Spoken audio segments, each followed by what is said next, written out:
그래서 가령 문자도 여기서 먼저 창조된 게 아닙니다. 사실 우리가 쓰고 있는 한자를 중국 글자로 알고 있는데 한족이 만든 글자로 알고 있는데 그렇지 않아요.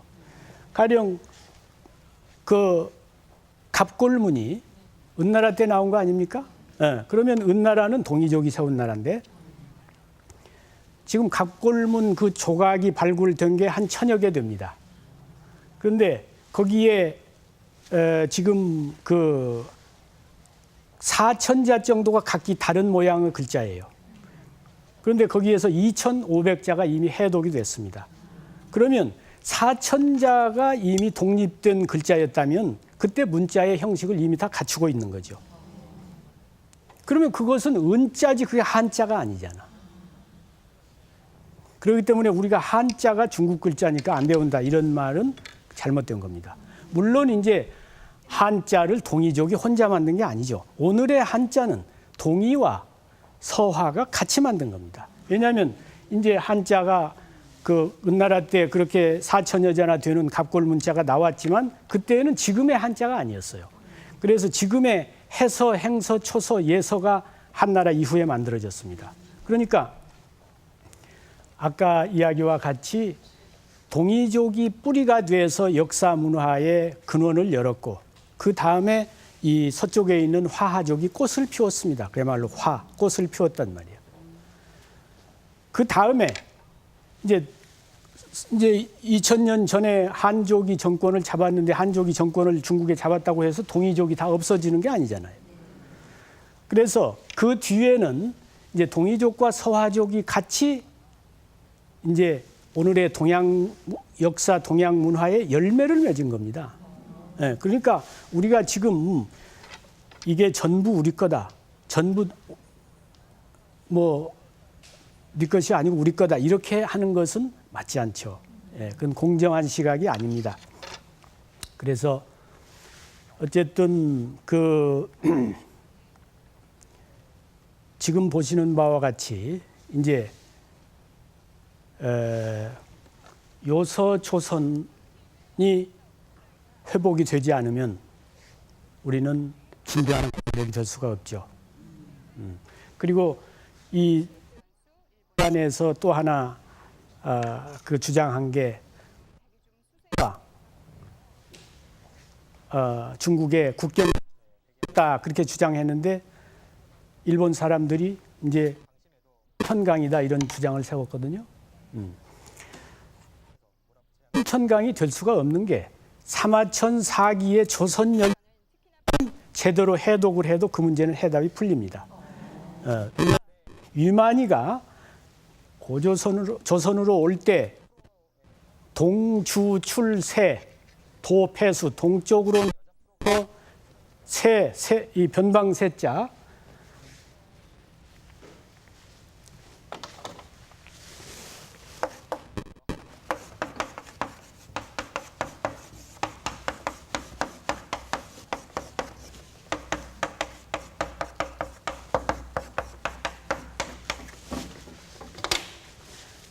동쪽으로 도망쳐서 세를 나갔다 그랬는데 그 당시에는 하라고 하면 그것은 황하를 말하는 거고 강이라고 하면 장강을 말하는 거고 세라고 하면 장성을 말하는 겁니다.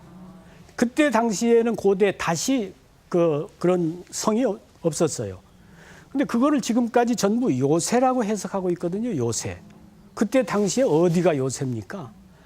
중국 기록에서 고대 기록에서 뭐 회남제한이 뭐 여러 가지 기록에서 세라고 하는 것은 장성을 말하는 거예요.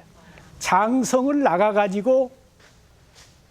나가면 바로 있는 강이 뭡니까? 아까 조하란 말이에요. 조하. 조하가 폐수입니다. 그래서 지금 아직까지도 그런 일본의 학자가 주장한 사관에 얽매여 가지고 이런 역사를 제대로 회복하지 못하고 있다는 것은 정말 안타까운 일입니다. 그래서 만일에 기록이 아예 없다면 모르지만 이렇게 찾으면 얼마든지 있지 않습니까? 그래서 우리가 앞으로 진정한 광복을 위해서 정말 우리 자신이 노력을 해야 된다. 우리가 일본의 식민 사관을 탓할 필요가 없습니다. 중국의 동북공정을 탓할 필요가 없습니다. 중국의 동북공정은 중국 사람은 우리 나름대로 우리 역사관을 세우겠다는 거고 일본 사람은 일본의 입장에서 해석하겠다는 건데 우리가 만류한다고 듣는 일이 아니잖아요. 우리는 우리 눈으로 보는 우리 역사를 세우면 되는 겁니다. 그렇잖아요. 그러니까 아까 우리 동의의 복희로부터 시작해서 치우를 거쳐서 이렇게 고조선, 요서조선, 지금 뭐 시간이 없어서 다 이야기할 수가 없습니다만 요서 고구려, 요서 백제가 다 있었습니다. 네. 정말 진정한 광복을 위해서는 네. 우리가 이런 걸 알아야겠다는 생각이 다시 한번 드는데요. 좋은 강의해 주신 민족문화연구원 신백강 원장님께 박수로 감사 인사를 전하고 싶습니다. 감사합니다, 원장님. 고맙습니다. 감사합니다.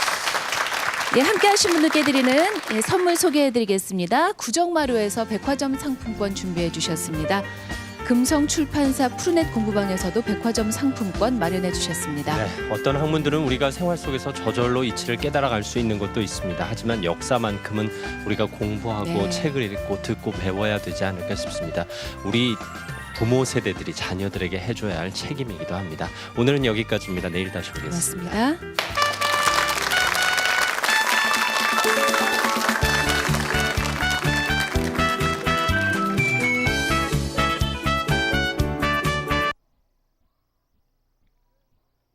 야외에 마련된 경기장인데요. 바둑판이 굉장히 크네요. 네, 저도 저렇게 큰 바둑판은 잘 보지 못했는데요. 네, 플라잉 바둑이라고 불리는 경기입니다. 바둑판도 큰 만큼 바둑알도 굉장히 크죠. 네, 흔히 원반 던지기 바둑이라고도 말을 하는데요. 처음 열수를, 흑 열수, 백 열수를 원반 던지기처럼 바둑알을 던져서 그 바둑알이 떨어지는 위치에 착점을 하게 됩니다. 네. 그 후부터는 실제 바둑과 동일하게 진행을 시키는 거고요. 그렇기 때문에 처음 열수에는 좀 운이 많이 작용하죠. 본인이 가고 싶어하는 자리로 돌이 안 갈 수가 가능성이 큽니다. 네. 물론 바둑 실력도 준비